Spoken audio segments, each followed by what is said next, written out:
Hi there. I'm incredibly tired today. I've been up since 5. What have I done? Besides being awake, I've drunk coffee. I have tried to work out some stuff for my performance review, how to accommodate the creative output, the non traditional output. That's really hard. It's really hard because it's not esteemed in the same way, and yet that's so much of the way in which I now write, even to understand history. Um, I've got so much to do, and I said this in the last video, but I am profoundly exhausted, and I feel like my body just wants to rest for a million years. Maybe that's what happens with death until the end of the universe. Um, I've got a crop of poems that speak to spirituality, care, history, denial, containment, grief. And I'll link you in, actually.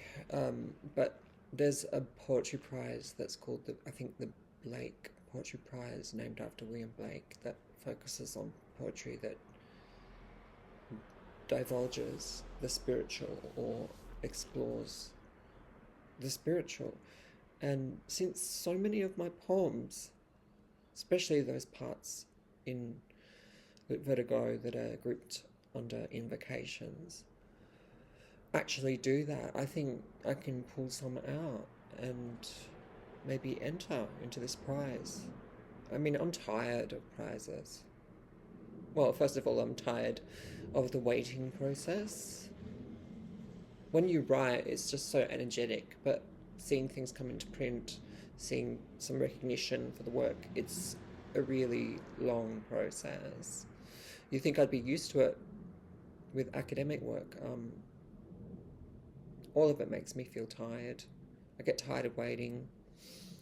I get frustrated. I just want it out in the world. You know what I mean? And so in a way, like, that's why I make these videos as well. I want to keep it going. I want to keep the creative impulse flowing, and I'm living in an apartment which is number 11. And if you understand that in terms of numerology and the Kabbalah as well, Kabbalistic understandings, you'll get me. I'm in a liminal space. This is the perfect psychic space for that. But there can be blowbacks and darkness, and it can be hard to navigate. But it is definitely generative, and it's all about the secret realms, you know? And it made so much sense to me when I worked out that that's numerologically and Kabbalistically what I'm inhabiting. It's what my mom, through mediumship, called darkness. Look at the tree of life, look at the tree of death, look at the number 11. It's a master number in numerology. It's a kind of superordinate, non-counted, invisible realm, which brings together all the other numbers in the Kabbalah. And a certain significant other, numerologically, is 11. I'm 5. I've also looked at our horoscopes recently, and I've also contemplated not just the master number 11, which they have, and 5, which is all about change, but also my own other master number, which is the day I was born, 22, 22nd. So none of this stuff circumscribes us absolutely. They're just different mystical traditions.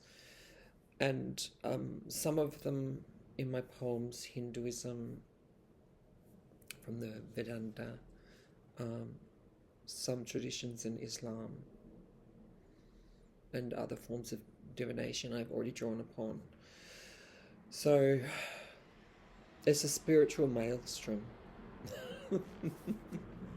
What would Gloria Anzaldúa make of it? Because her creative process describes exactly what this is. 11, you know? And it's the Nepantla Nepantla space as well. So there's me philosophizing and trying to find spiritual roots and forms of connection through my work and to try to re-energize.